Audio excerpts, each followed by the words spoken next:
It happened on a Tuesday afternoon.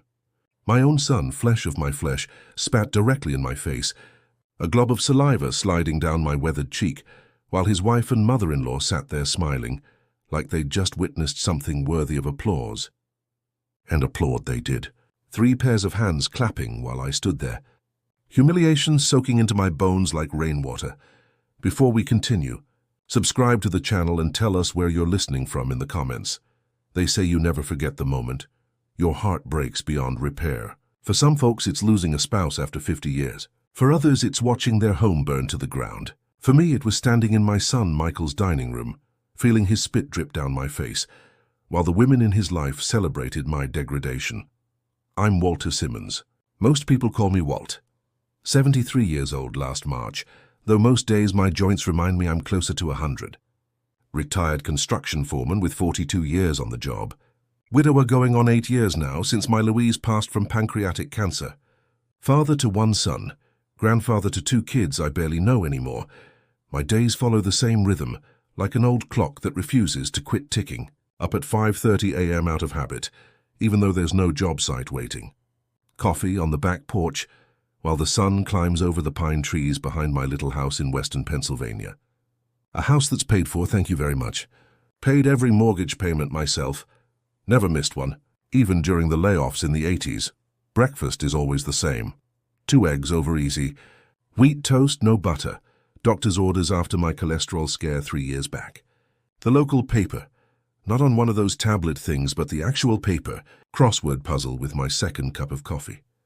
Shower, dress, and then the long empty hours that retirement brings when you're alone. Some days I volunteer at the Veterans Center, helping guys even older than me fill out paperwork for benefits they earned decades ago. Other days I putter around the workshop I built in the garage, making birdhouses or small furniture pieces. Nobody needs but that keep my hands busy. Weekends I used to spend with Michael and his family, but that was before things went south. I wasn't always alone. Louise and I had 41 years together before cancer took her. We met at a church picnic in 1968, just after I got back from Vietnam. She had these bright blue eyes and a laugh you could hear from across a football field. Smart as a whip, too. Worked as a school secretary while putting herself through night classes to become a teacher. By the time she retired, she was running the entire English department at the high school. We tried for years to have children. 4 miscarriages nearly broke us. But then Michael came along in 1980, our miracle baby, when Louise was 35 and I was already pushing 40. Maybe that's why we spoiled him. When you wait that long for something, you tend to cherish it beyond reason. I can still see him taking his first steps across our living room floor, arms outstretched, face determined. I remember teaching him to throw a baseball in the backyard, his little fingers struggling to grip the seams right, coaching his little league team, staying up all night building his science fair projects, driving him to college with the truck packed so full we could barely see out the back window. The sacrifices came naturally. That's what parents do.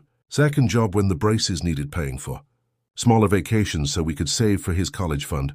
Skipping a new truck so he could have a car for his 16th birthday. You don't think of them as sacrifices at the time. They're just the silent agreements you make with yourself about what matters most. Michael was smart, got that from his mother, but he never had to fight for anything. Maybe that was our mistake. The world came easy to him and he grew to expect it. Full scholarship to Penn State. Met his wife Rebecca there, pretty girl from a wealthy family in Philadelphia. Her father owns half a dozen car dealerships up and down the East Coast. The kind of money that makes my lifetime of savings look like pocket change.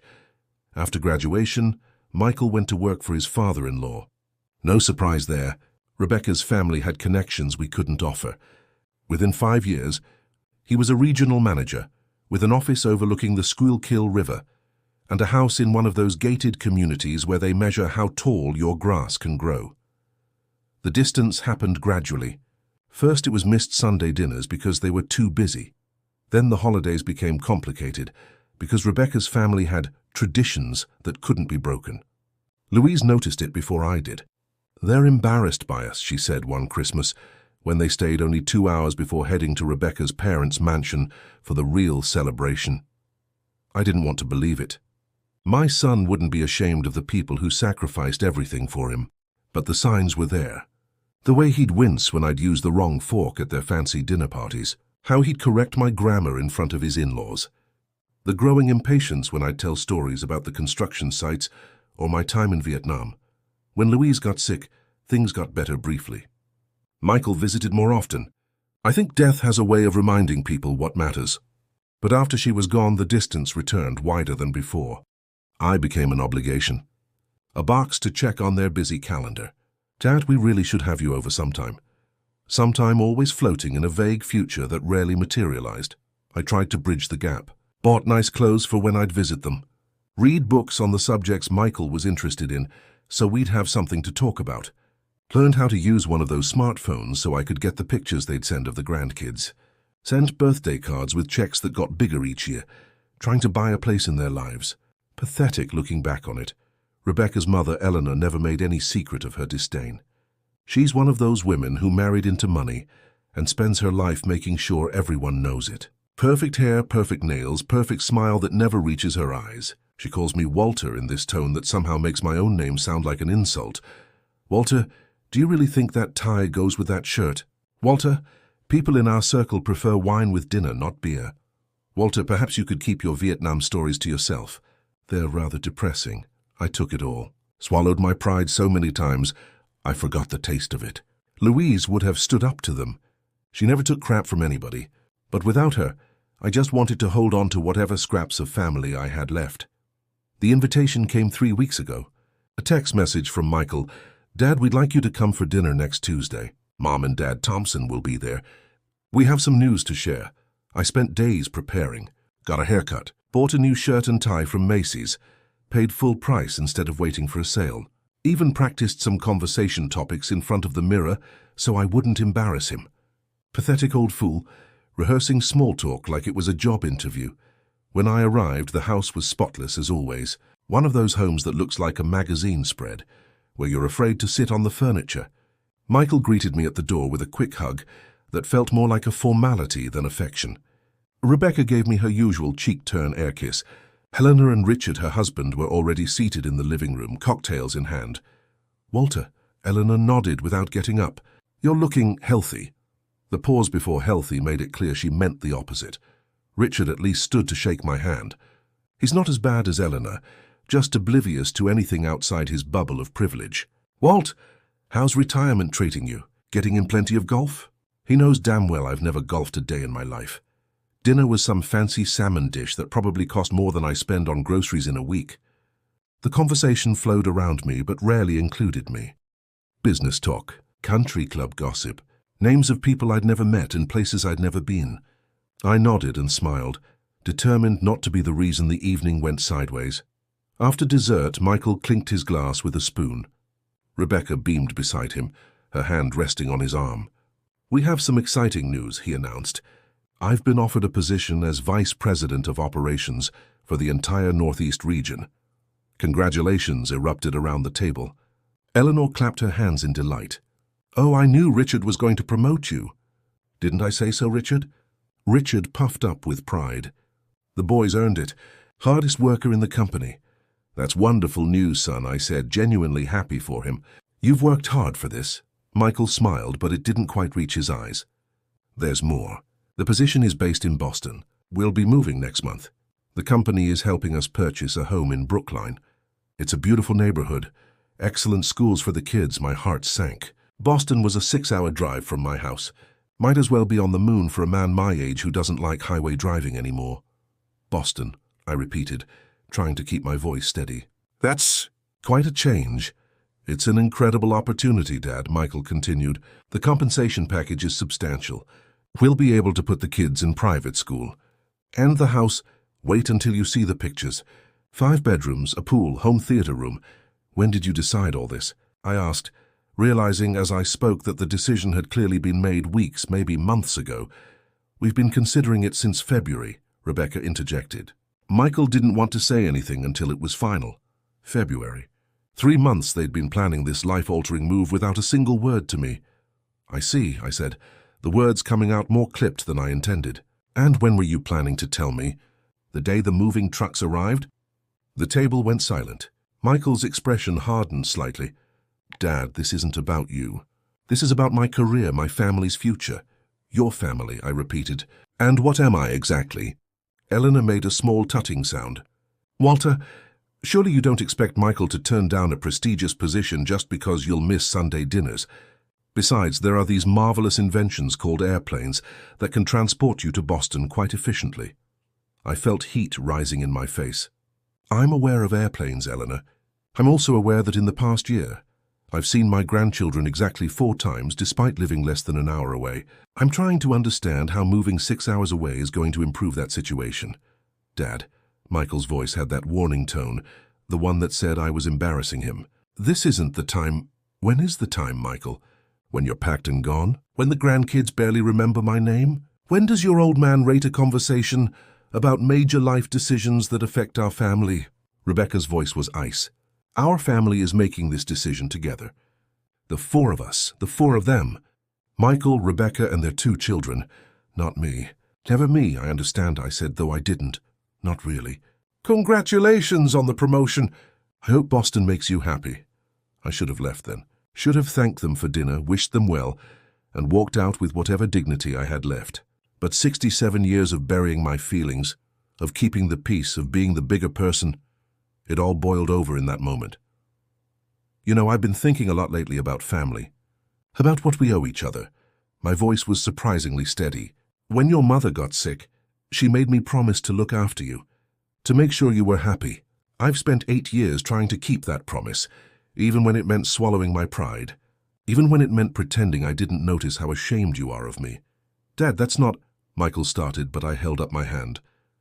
Please let me finish. I need to say this. I took a breath. I gave up promotions so we could stay in one place while you were growing up. Your mother and I skipped vacations to pay for your college applications. We remortgaged the house to help with your wedding.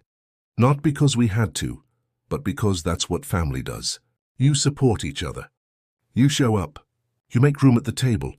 Eleanor made a dismissive sound. Walter, this emotional display is hardly appropriate. With all due respect, Eleanor, I'm not talking to you. I turned back to my son.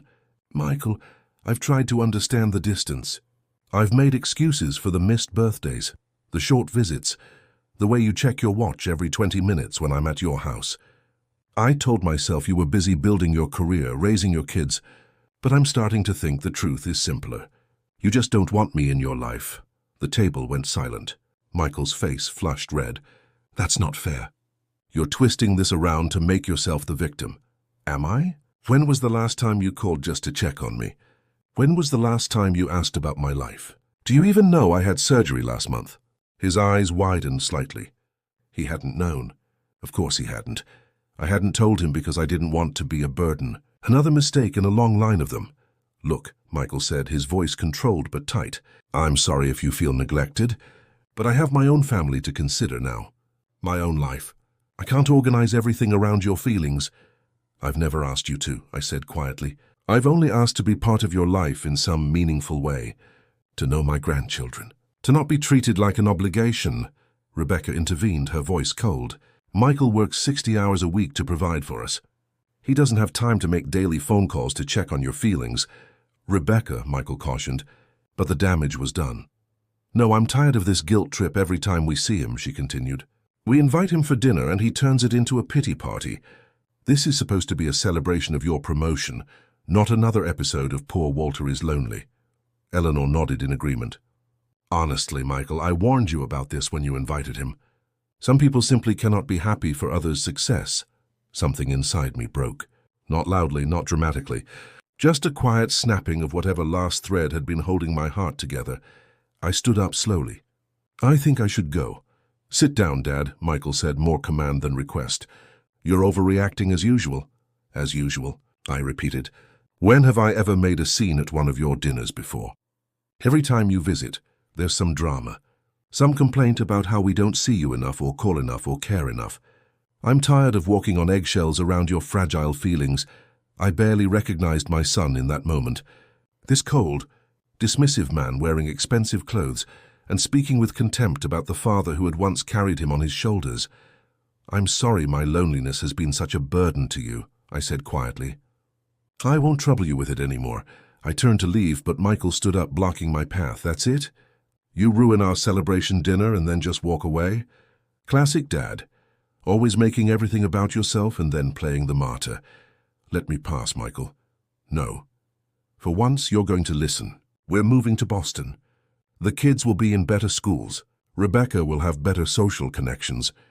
I'll have a career opportunity that most people would kill for. If you were any kind of father, you'd be happy for me instead of making me feel guilty. I am happy for you, I said, and meant it. I'm just sad for us, for what we've lost. We haven't lost anything except your approval, which apparently comes with conditions I can't meet. The only condition is mutual respect. Something in Michael snapped then, his face contorted with a rage I'd never seen before. Respect? You want respect for what exactly? For doing the bare minimum a parent is supposed to do. For holding it over my head for 30 years. What have you ever done that deserves my respect? Before I could answer, he stepped closer, his face inches from mine. You know what I see when I look at you? A bitter old man who can't accept that the world has moved on without him. A relic, an embarrassment. Someone I have to explain away to my friends and colleagues. And then it happened. As his tirade reached its peak, Michael's face twisted with disgust and he spat. Directly into my face. A deliberate, contemptuous act that splashed across my cheek and dripped down onto my new shirt. The room went silent for one heartbeat. Then two, then Rebecca started clapping. Slow at first, then with enthusiasm. Helena joined in, her eyes gleaming with satisfaction. Bravo, Michael, Eleanor said as if he'd just performed a particularly difficult piano piece. It's about time someone put him in his place. Rebecca stood up and moved beside her husband, placing her hand on his arm proudly. You should have done that years ago. I stood perfectly still, feeling the warm saliva sliding down my face. 60 years of working with my hands. Of building things that would last. Of raising a son I thought would carry whatever was good in me forward. All of it reduced to this moment of absolute humiliation. I could have shouted. Could have struck back with words that would cut just as deeply. Could have reminded him of every sacrifice, every late night, every worry, every prayer that had gone into raising him. Instead, I simply took out my handkerchief, one of Louise's last gifts to me, with my initials embroidered in the corner, and wiped my face. Without a word, I walked past my son, past his wife and her mother, through the immaculate house with its expensive furniture and family photos where I appeared in none, and out the front door into the cool evening air. I didn't look back, didn't slam the door. Just walked to my 10-year-old Ford pickup truck, the one Michael always suggested I replace with something more appropriate, and drove away from the last remnants of the family I thought I had. As I pulled out of the driveway, I caught a glimpse of them through the dining room window, still standing where I'd left them, still together. A unit that had no place for a worn-out old construction worker with rough hands and a broken heart. The strange thing was, I felt lighter with each mile that passed between us, as if I'd been carrying the weight of their judgment for so long that its sudden absence made me float. The truth can be painful, but it can also set you free. And the truth was that my son had made his choice long ago. I just hadn't been willing to see it. That night, sitting alone in my quiet house with its faded furniture and walls covered in photos from a happier time, I made a decision of my own. I would no longer chase a relationship that existed only in my memory. Would no longer make myself small to fit into the corners of my son's life where he occasionally permitted me to exist. The next morning, I did something I hadn't done in years. I called my brother Frank in Arizona. We drifted apart after Louise died, my fault more than his.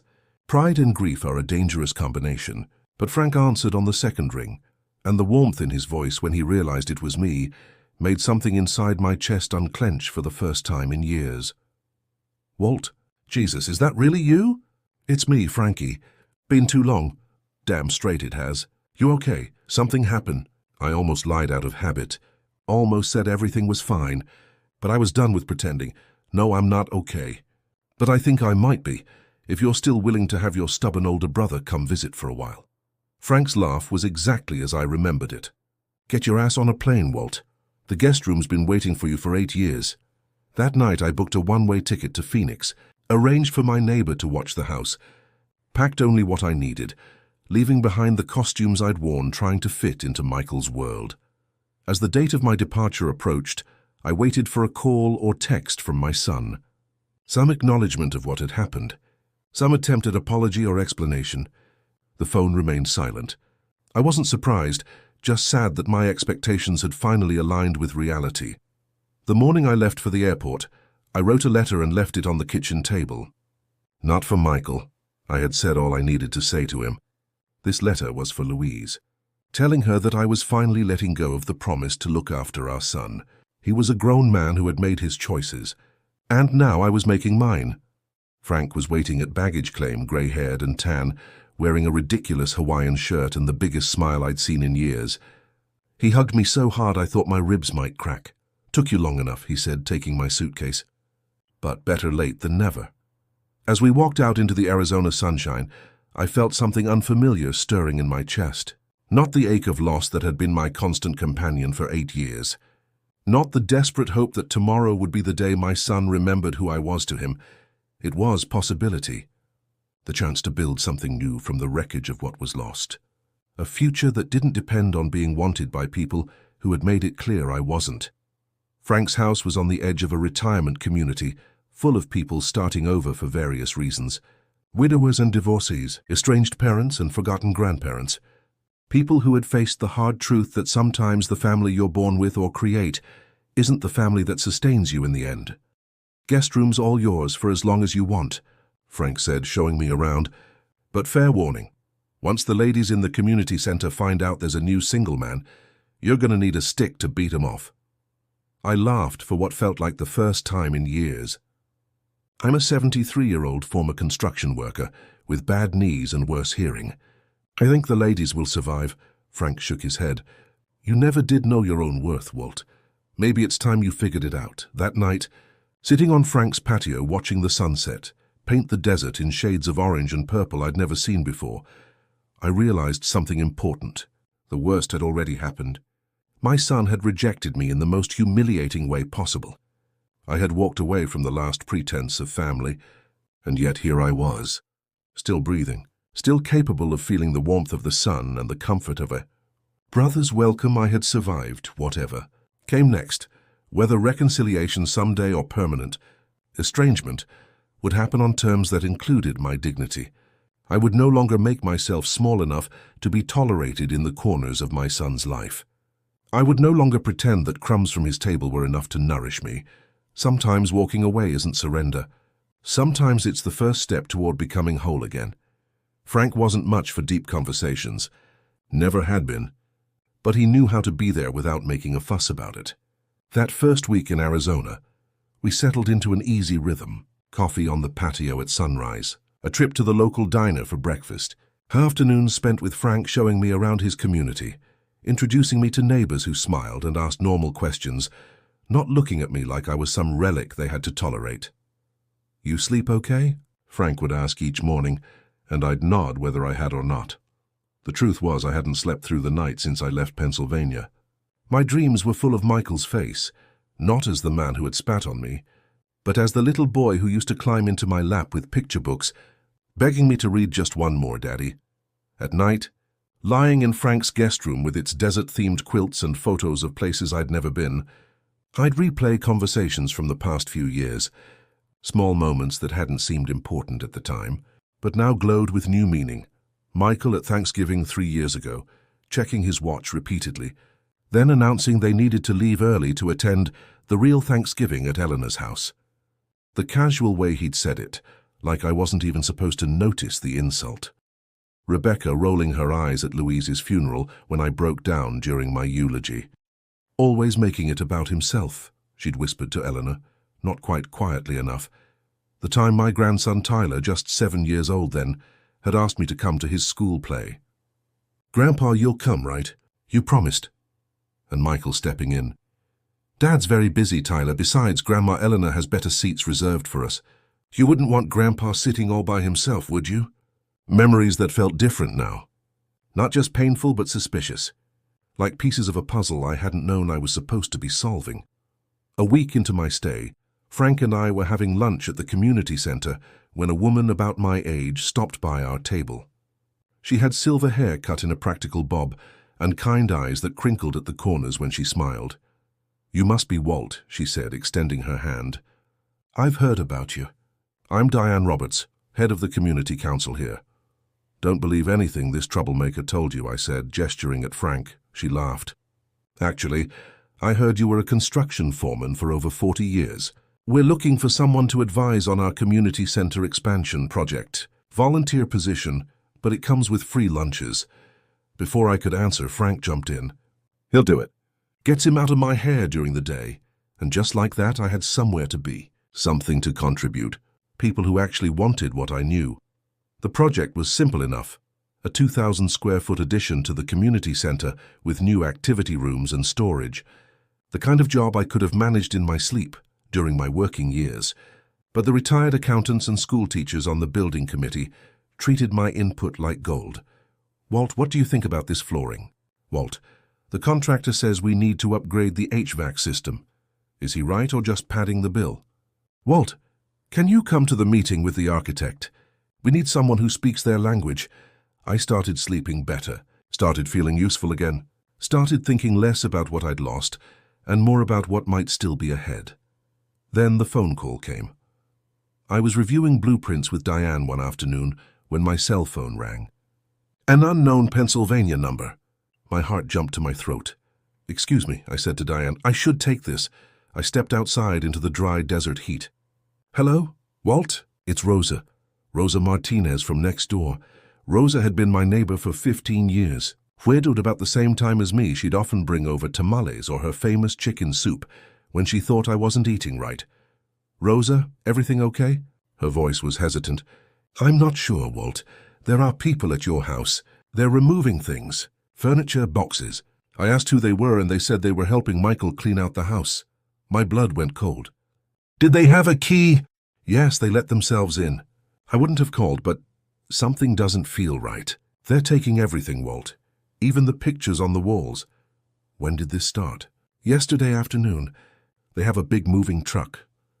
I asked if you were selling the house, and the man just said, "Ask Michael." I thanked Rosa and promised to call her back. My hands were shaking as I ended the call. Diane noticed immediately when I returned. "Walt, what's wrong? You're white as a sheet." "Family emergency," I managed. "I need to talk to my brother." I found Frank in the woodworking shop, happily turning a bowl on a lathe. His face fell when he saw me. "What happened?" "Michael is emptying my house. Rosa says there's a moving truck. They're taking everything." Frank's expression hardened. "Did you give him permission?" "Of course not. I haven't spoken to him since I left. The house is still mine, so I'm still paying the mortgage, the utilities, everything." "Then he's stealing from you," Frank said simply. "We need to call the police." "I can't call the police on my own son." "Why the hell not? If it was a stranger breaking in and taking your stuff, you wouldn't hesitate." He was right, but the thought of having Michael arrested made me physically ill. "I need to call him first. Maybe there's some explanation." Frank's snort made his opinion of that idea clear, but he handed me his phone. My own suddenly seemed inadequate, like it might shatter from the weight of the call I needed to make. Michael answered on the 4th ring. "Hello?" His voice wary, unfamiliar. "It's Dad." A pause. "Where are you?" Not "how are you?" "So I've been worried. Just where are you?" Like I was a missing shipment he was tracking. "I'm in Arizona with Uncle Frank. Rosa Martinez called me. She says you're removing things from my house." Another pause. "We're just getting some of our stuff. Things the kids left there. Family photos." "Family photos of who?" "My pictures of your mother." "Of you growing up?" "Those aren't your stuff, Michael." "Dad, you disappeared without a word. What were we supposed to think?" The audacity took my breath away. "Without a word, you spat in my face." Your wife and mother-in-law applauded. What exactly was I supposed to say after that? "You're exaggerating." "I didn't. Don't you dare tell me what did or didn't happen." "I was there, Michael. I felt your spit on my face." I saw the satisfied look in Rebecca's eyes. His voice turned cold. "Fine, have it your way. But you can't just abandon your life and expect everything to stay frozen in place. We need to discuss what happens with the house, your finances, everything." "I didn't abandon anything. I'm taking a break with my brother. The house is still mine. My finances are certainly none of your business. Actually, they are. We've spoken with a lawyer. Your behavior has been erratic." disappearing without notice, refusing contact. We're concerned about your mental capacity. The blood drained from my face. Frank must have seen something in my expression, because he stepped closer, putting his hand on my shoulder. My mental capacity, I repeated, the words tasting like metal in my mouth. Dad, we're worried about you. Rebecca's cousin is a geriatric specialist. He says these sudden personality changes could indicate dementia or other cognitive issues. I almost laughed. My personality didn't change, Michael. I just finally stopped accepting your disrespect. See, this is exactly what I'm talking about. This paranoid, combative attitude isn't like you. Put simply, we're exploring guardianship options, he continued, his voice taking on that professional tone he used when talking to subordinates. For your own protection. The room seemed to tilt. Guardianship. They were trying to take legal control of my life, my decisions, my money. Dad? Are you there? I'm here, I managed, my voice distant to my own ears. And I'm perfectly competent. Any judge will see that. A judge will see an elderly man who walked away from his home without notice after creating a scene at a family dinner. They'll see a pattern of increasing isolation and paranoia. They'll see a concerned son trying to protect his father's interests. He'd clearly rehearsed this, probably with Eleanor's help. Why are you doing this? I asked, genuinely bewildered. What do you want from me? We want to help you, Dad. This isn't like you. The father I know wouldn't just walk away from his family, his home, everything he's built. The son I thought I knew wouldn't spit in his father's face. Silence stretched between us. Then, in a voice so calculating it sent chills down my spine, Michael said, "Prove it." What? Prove I spat on you. It's your word against mine, Rebecca's. And Eleanor's. 3 witnesses who'll testify you had an emotional outburst during dinner, made accusations about being excluded, and then stormed out dramatically. The room was definitely spinning now. You'd lie about that? All of you? I'm not lying, Dad. I'm concerned about your memory and perception of events. This delusion about me spitting on you, it's exactly why we're worried. I leaned against the wall for support, my legs suddenly unable to hold me. Frank took the phone from my hand. Michael, this is your Uncle Frank. Listen to me very carefully. Your father is staying with me? He's completely lucid and competent. If you continue removing items from his house without permission, we will file a police report for theft and breaking and entering. If you try to pursue any guardianship nonsense, I will personally testify about your father's mental capacity, and I'll bring half this retirement community with me as witnesses. Are we clear? I couldn't hear Michael's response, but Frank's face darkened. Is that right? Well, here's something for you to consider, nephew. Your father may have been too decent to record your little family dinner, but I'm recording this phone call right now. Arizona is a one-party consent state. Every threat you've made, every lie you've told about what happened, I've got it all saved. So before you start filing legal paperwork, you might want to consider how that's going to play in court. Frank wasn't actually recording anything. I could see his phone screen from where I stood, but Michael didn't know that. After another moment, Frank ended the call. Sit down before you fall down, he ordered, guiding me to a chair. I'll get you some water. When he returned, I gulped it down, my hands still shaking.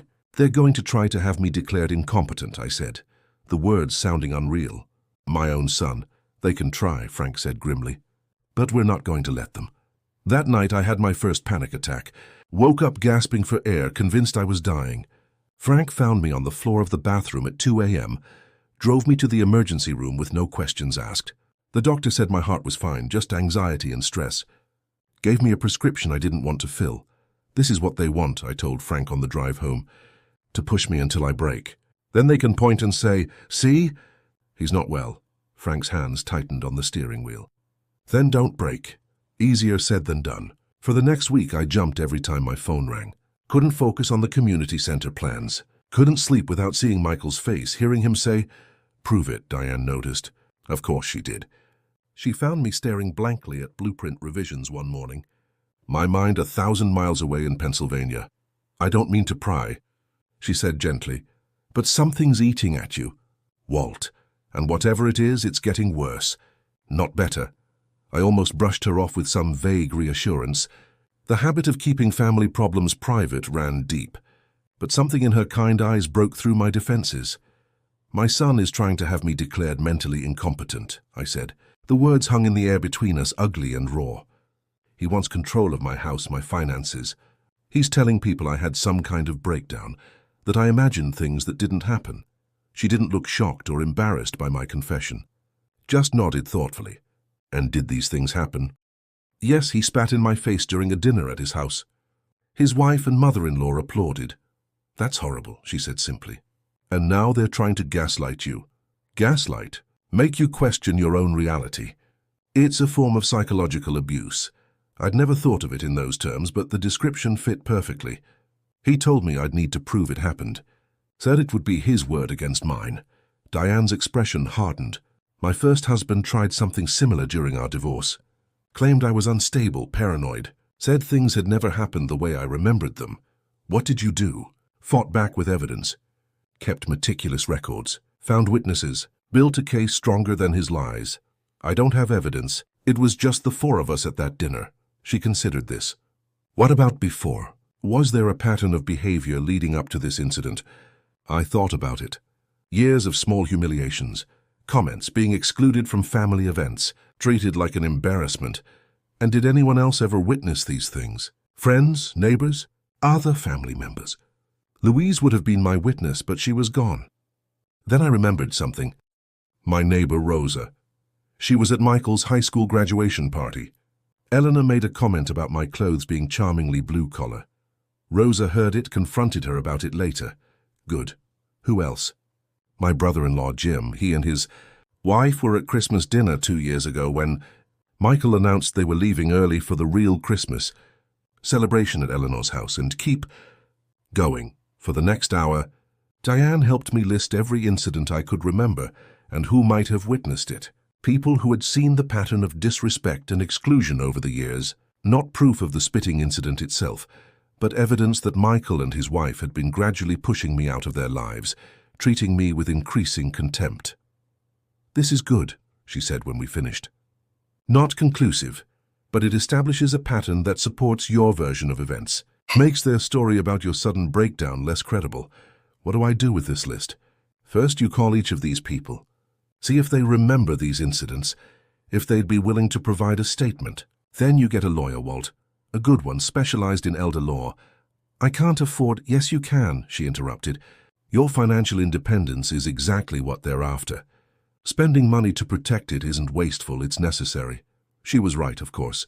The next day, Frank drove me to meet with Patricia Menendez, an attorney specializing in elder law.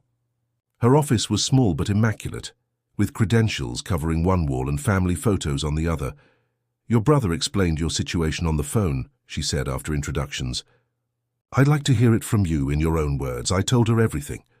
The years of gradual exclusion, the dinner where Michael announced the Boston move, the confrontation that ended with him spitting in my face, my decision to visit Frank, the call from Rosa about people removing items from my house, Michael's threats about seeking guardianship.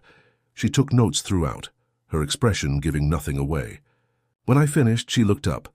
Mr. Simmons, based on what you've told me, your son has no legitimate grounds for guardianship. You're clearly lucid, making reasonable decisions and managing your affairs.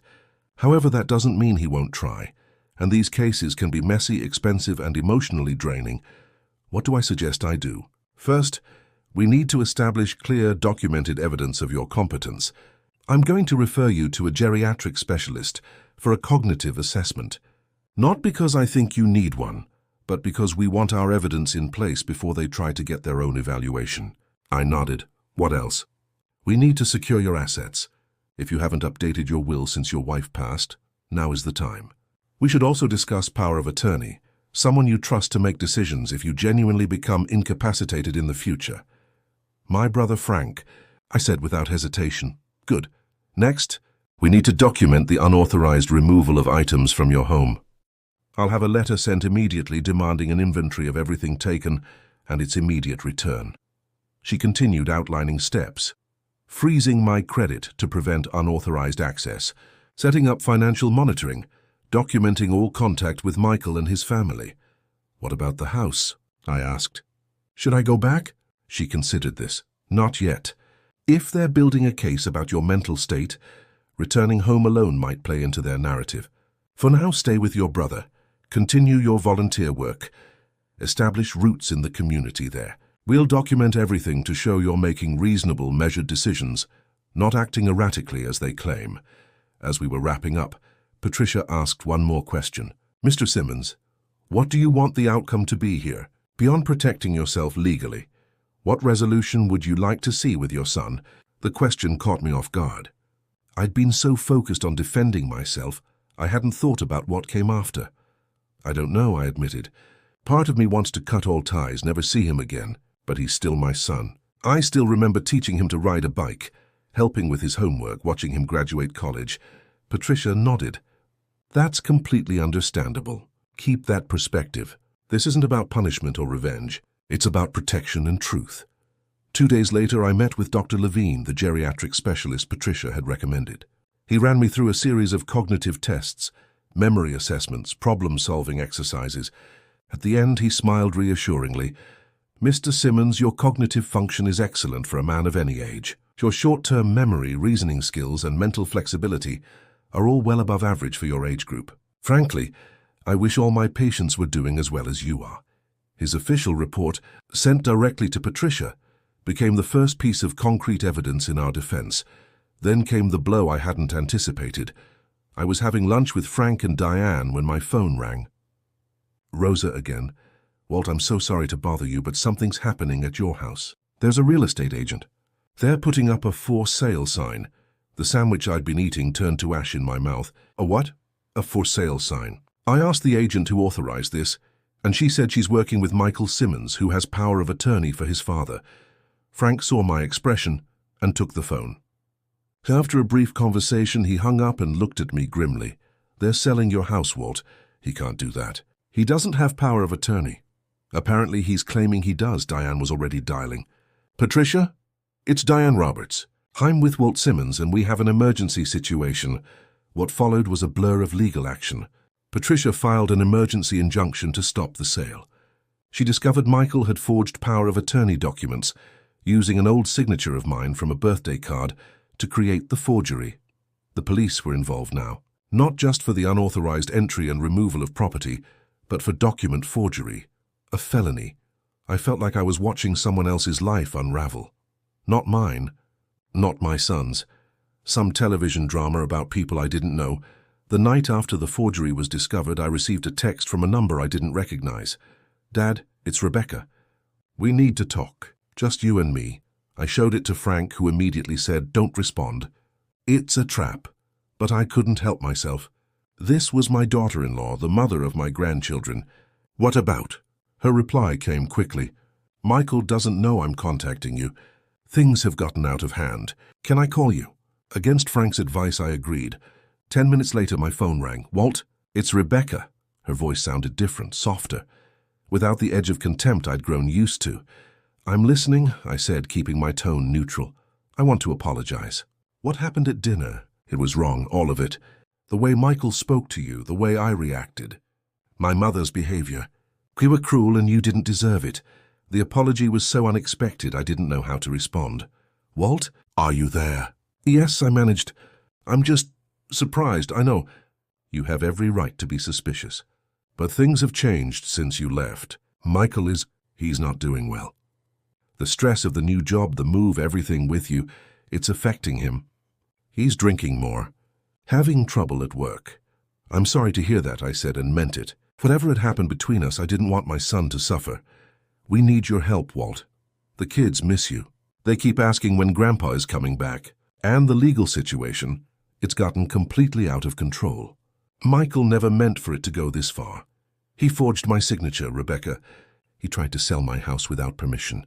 He took family heirlooms that belonged to Louise and me. I know, and it was wrong. He was desperate. The move to Boston is more expensive than we anticipated. The house there, the private schools, were overextended. He thought if he could sell your house, use some of your savings just temporarily. And there it was. The real reason for the call. Not reconciliation. Not genuine remorse, money.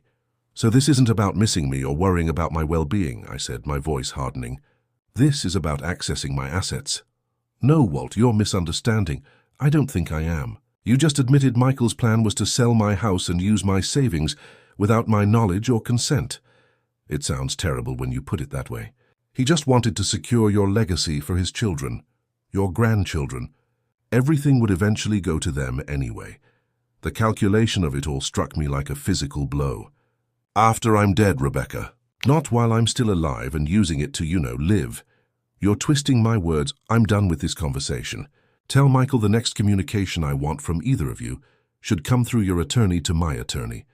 I hung up, my hands shaking with anger and a strange sense of clarity. The fog of confusion and hurt that had surrounded me since that dinner was finally lifting. They had never cared about me. Not as a father, a father-in-law, a grandfather. I was a resource to them. A bank account, a house that could be sold, assets that could be liquidated. The realization should have devastated me. Instead, it was almost liberating. The question that had haunted me, why would my son treat me this way, finally had an answer that made sense. Not because I was embarrassing or insufficient or unworthy of love, but because I was useful only as long as I provided material support. I called Patricia immediately and told her about Rebecca's call. She wasn't surprised.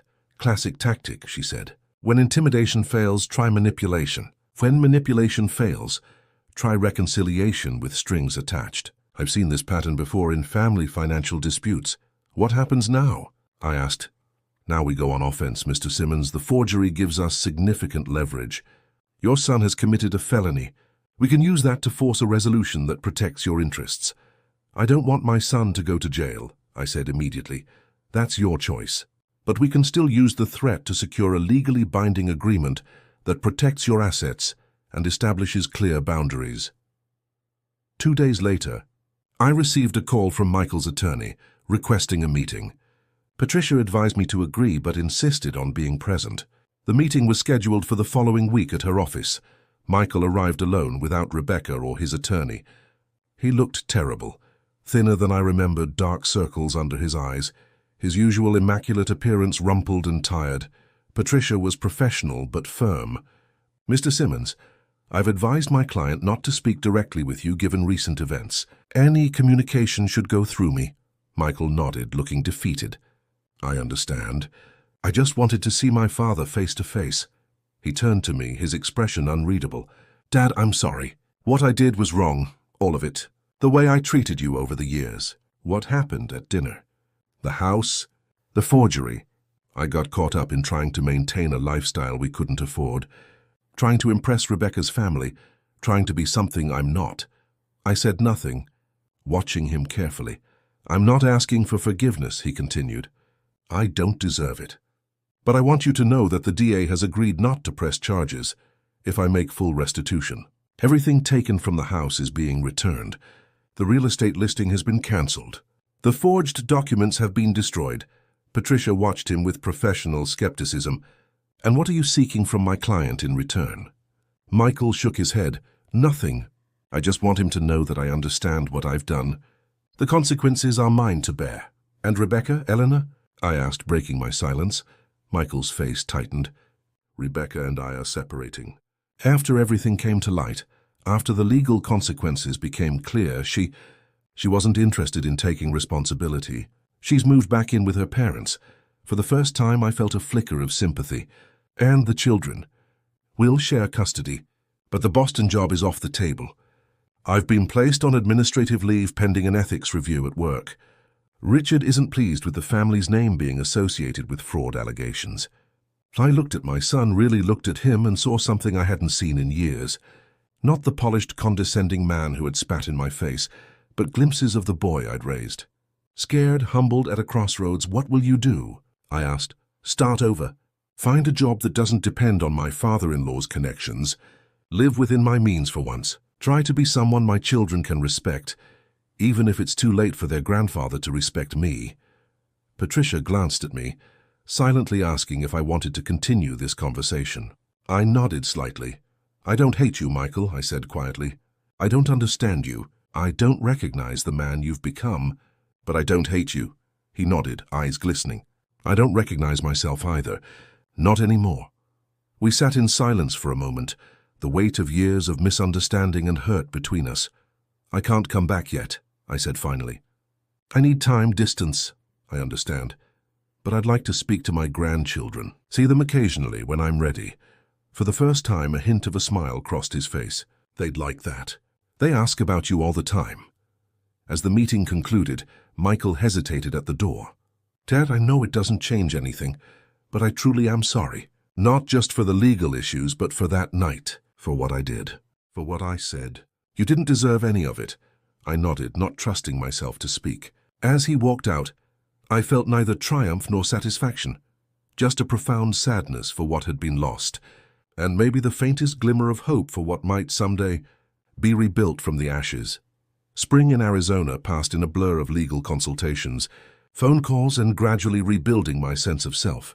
The community center project moved forward under my supervision, giving me purpose and connection when I needed it most. Diane became a trusted friend, frank and unwavering support. But beneath the new routines and relationships, questions lingered. How had things gone so wrong with Michael? What had transformed my son from the boy who once wrote "World's Best Dad" on Father's Day cards into a man who would spit in my face and try to steal my home? The easy answer, money, influence from Rebecca and Eleanor, felt incomplete. Have you looked through those old boxes you had shipped from Pennsylvania? Frank asked one evening as we sat on his patio watching the sunset. Might be some answers in there. He was right. I'd had Rosa ship several boxes of personal items to Arizona. Photo albums, letters, journals Louise had kept over the years. I'd avoided them, afraid of drowning in memories. But maybe it was time. That weekend I opened the first box. Photos spilled out. Michael's childhood in chronological order. His first steps. T-ball games. High school graduation. College move-in day. His wedding. I studied the wedding photos carefully. There was something in Michael's expression I hadn't noticed at the time. A tension around his eyes, a stiffness in his smile when Eleanor or Richard were nearby. In one candid shot, he was looking at Rebecca's father with what seemed like fear. The second box contained Louise's journals. She'd been methodical about keeping them, writing almost daily from the time we were married until a few weeks before her death. I'd never read them, respecting her privacy even after she was gone. But now, with the distance of time and circumstances, I felt she might forgive the intrusion. I started with the year Michael met Rebecca. At first, Louise's entries were enthusiastic. October 15th, 2002. Michael brought Rebecca home to meet us today. Such a lovely girl, so poised and well-spoken. Walt was charmed by her immediately, but as months passed, her tone shifted. February 8th, 2003. Another dinner cancelled. Michael says Rebecca's parents had theater tickets they couldn't use. I'm trying not to feel hurt that we've been pushed aside again. April 22nd, 2003. Something's changing in Michael. He seems anxious whenever we talk about his future plans. Rebecca's father has offered him a position at one of his dealerships. I worry he feels pressured to accept, though he's never shown interest in the car business.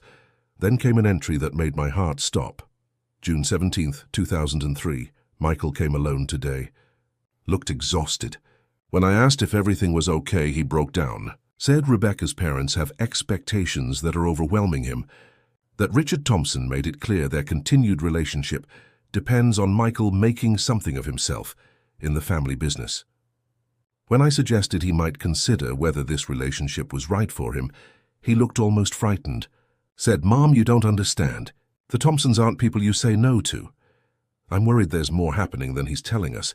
I read through years of Louise's growing concern, her observations of Michael becoming more distant, more anxious to please his in-laws, her documentation of Eleanor's subtle put-downs and Richard's controlling behavior. Things I'd noticed but dismissed, unwilling to create conflict. The final journal, kept during her illness, contained the most revealing entry. December 12th, 2016. Walt thinks I don't know he's been selling his tools to pay for the extra treatments. He's always protected me that way. I worry about him after I'm gone. Michael is so firmly under the Thompsons' influence now. I heard Eleanor tell him that Walt's blue-collar ways were holding Michael back professionally, as if hard work and integrity were shameful qualities. I tried to talk to Michael about how he lets them speak about his father, but he just says, "I don't understand how things work in their world." I'm afraid I understand all too well.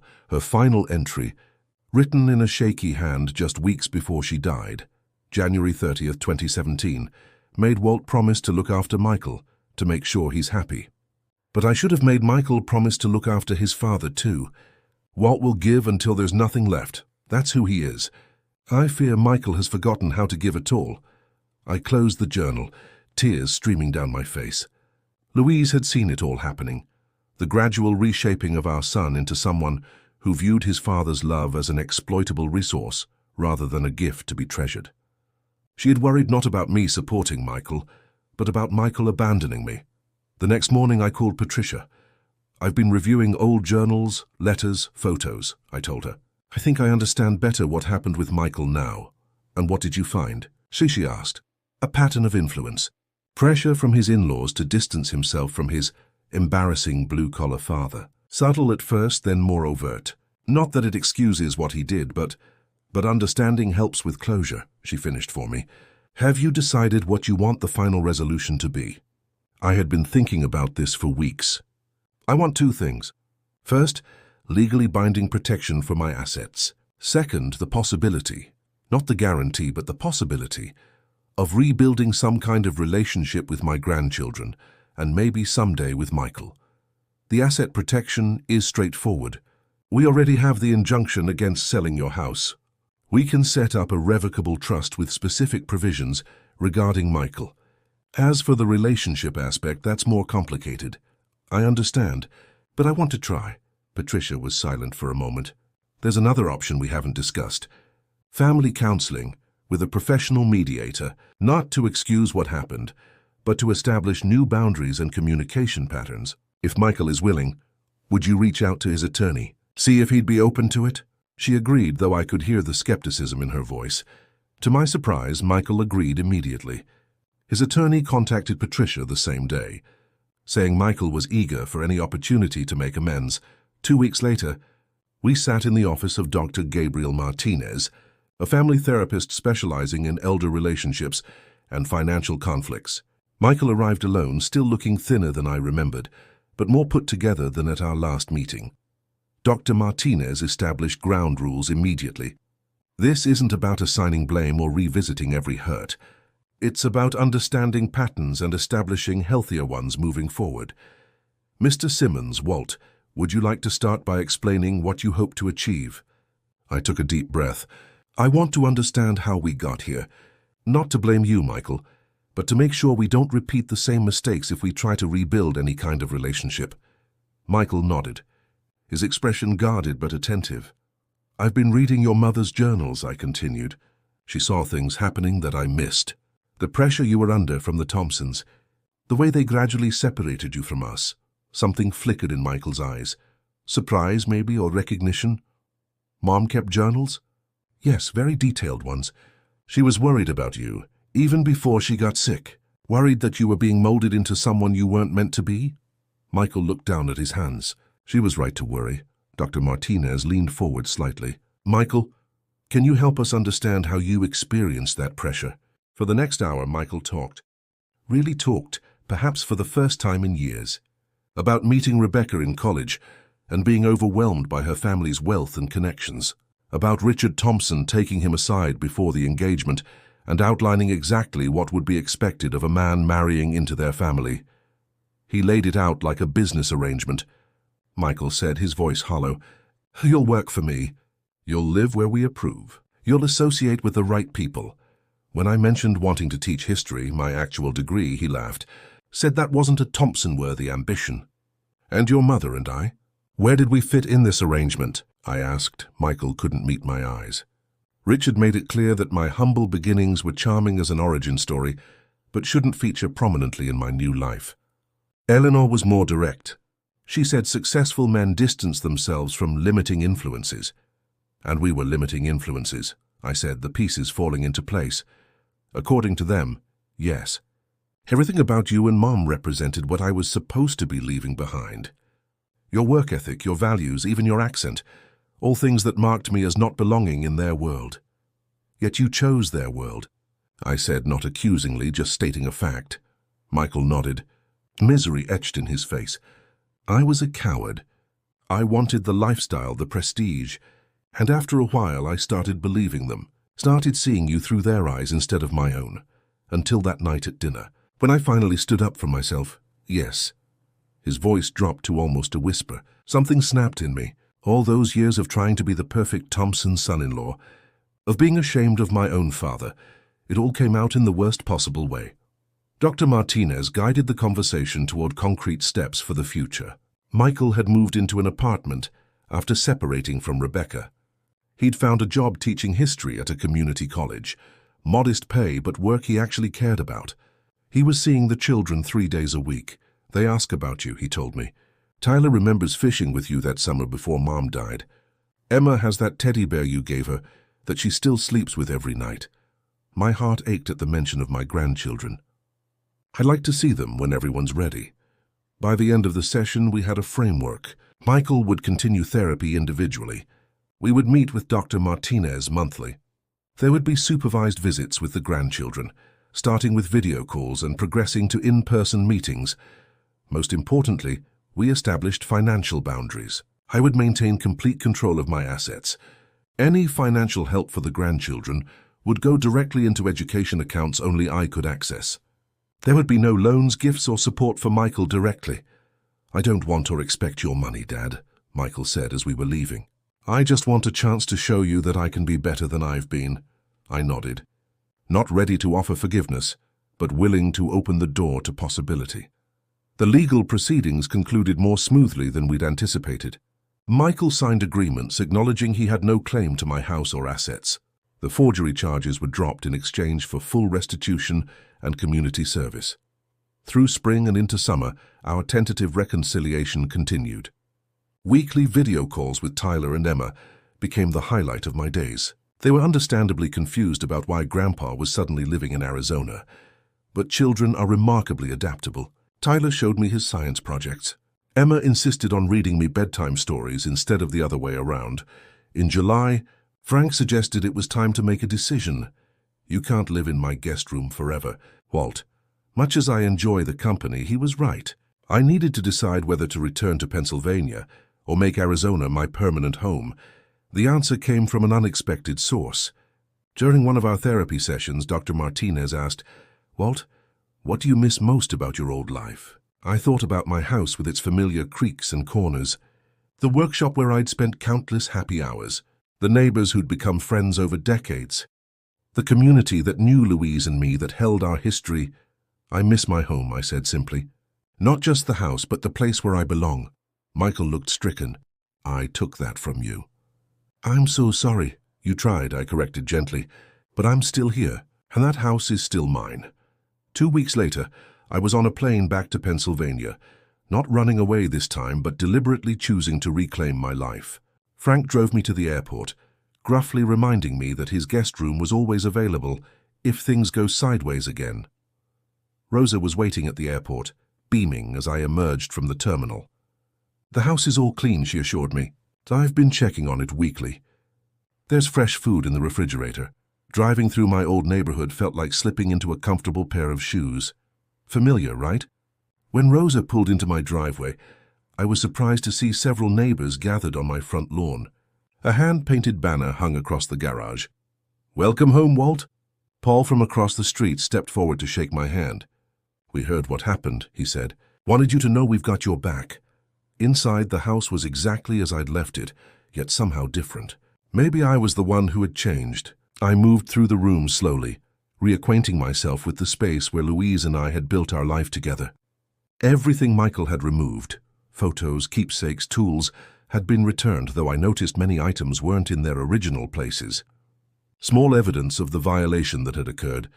That evening, sitting on my back porch watching fireflies blink in the gathering dusk, I called Michael. "I'm home," I told him. "I know." Rosa texted me, a pause. "How does it feel?" "Right, different, but right." "Dad, he hesitated. The kids were hoping maybe they could visit this weekend." If it's not too soon, it was soon. But looking around at my reclaimed space, I realized I was ready. "I'd like that. Tell them Grandpa's got fishing rods ready." That weekend became the first of many. Michael would drop the children off, sometimes staying for a meal, sometimes leaving to give us space. We established new patterns, new boundaries. He never asked for money, not once. Eleanor called exactly once, about 3 months after I returned. Her voice was cool, controlled, the same tone she'd always used with me. Walter, I understand you're back in Pennsylvania. Hello, Eleanor. Yes, I am. Richard and I feel it would be better for everyone if certain unpleasantness from the past remained private. Family matters should stay within the family. I almost laughed at her audacity. I couldn't agree more, Eleanor. That's why I've never spoken publicly about how you applauded when your son-in-law spat in my face. Her sharp intake of breath was satisfying. That's not what happened. We both know exactly what happened. The difference is I no longer care what you think about me or anything else. I ended the call feeling lighter, freer. Eleanor Thompson had no power over me anymore. Rebecca filed for divorce that fall. Michael didn't share many details, just that it was as amicable as could be expected. She moved to Boston anyway, taking the job Richard had arranged, stepping fully back into the world that had shaped her. The children split their time between them during school breaks, but lived primarily with Michael. A year after the incident that had shattered my world, I sat in my workshop, putting the finishing touches on a dollhouse I'd built for Emma's birthday. My phone rang. Michael, Dad, can I come over? There's something I need to ask you. He arrived 20 minutes later, nervously clutching a folder. The community college has offered me a permanent teaching position, he said after declining coffee. Full benefits, tenure track. Not a lot of money, but steady. That's wonderful news. You seem to really love teaching. I do. He fidgeted with the folder. The thing is, I found a small house near the college. It needs work, a lot of work, but it's in my price range. The inspection report is intimidating. He slid the folder across the table. Inside was a home inspection with pages of issues flagged. Electrical problems, plumbing concerns, structural questions. I thought maybe, if you had time, you might help me figure out which problems are serious and which are cosmetic. I don't know anything about construction or repairs. I paged through the report, noting items that were simple fixes versus major concerns. This isn't so bad. Old house problems mostly. Nothing that can't be fixed with time and know-how. Would you be willing to teach me? Michael asked, his voice uncertain. Not to do the work for me, but to show me how? The kids and I could work on it together, make it a project. The request caught me off guard. In all our years together, Michael had never shown interest in learning practical skills, had actively avoided them, in fact, seeing them as beneath his aspirations. You want me to teach you home repairs? He nodded, suddenly looking very young. Mom always said you could fix anything. I thought it was just her being proud. But then I watched you build that treehouse for Tyler, and I realized I never learned any of those skills from you. Never wanted to. Something shifted in my chest, a letting go of old hurt, an opening to new possibility. I'd like that, I said. We can start this weekend. Through fall and winter, we spent Saturdays at Michael's fixer-upper. I taught him how to replace outlets, repair drywall, install ceiling fans. Tyler, 11 by then, became our eager apprentice, while Emma, 7, appointed herself project manager, complete with a clipboard and stern inspections. It wasn't perfect. There were awkward silences, moments when old tensions surfaced. Michael still sometimes slipped into patterns of impatience or entitlement. I still sometimes expected disappointment, but we were trying, both of us, to build something new from the wreckage of what was lost. On a cold January evening, exactly 2 years after Louise died, I sat at my kitchen table looking through old photos. Michael called just as I was putting them away. Dad, just checking if we're still on for tomorrow. Tyler's excited about learning to install the bathroom vanity. Wouldn't miss it. I'll bring my tools and some donuts. After we hung up, I walked through my quiet house to the back porch. The night was clear, stars sharp against the black sky. I imagined Louise somewhere among them watching over us. You were right to worry, I whispered to her memory. But I think he's finding his way back. We both are. That's the thing about family. The real kind, not the perfect images we project to the world, but the messy, complicated connections that shape us. Sometimes they break apart under pressure. Sometimes the pieces can never be put back exactly as they were. But with enough patience, enough honest effort, something new can grow from the fractured places. I learned that respect isn't something you can demand or beg for. It's something you claim for yourself by setting boundaries, by refusing to accept less than you deserve. Sometimes walking away isn't giving up. It's the first step toward something better. The spitting incident? It still happened. The humiliation and betrayal were real, but they don't define the end of my story. They're just the painful middle. The crucible that burned away illusion and left behind something stronger, clearer, more genuine. Some fathers never recover from such betrayal. Some sons never find their way back to authentic relationship. I count myself fortunate that we found a path, however imperfect, toward something true. Not what we had before, but something hard-earned and honest in its own way. If you've stayed with me through this story, I hope you found something useful in my experience. Maybe recognition of your own family struggles. Maybe courage to set boundaries you've been afraid to establish. Maybe just the comfort of knowing you're not alone in navigating the complex mathematics of family love and hurt. Please like this video if my story touched you in some way. Subscribe to this channel for more real-life experiences. And in the comments, I'd appreciate if you'd rate this story from 0 to 10, letting me know how it resonated with your own journey. Life doesn't give us perfect endings, just opportunities to choose dignity over pride, growth over resentment, and sometimes, when we're lucky, reconciliation over permanent loss.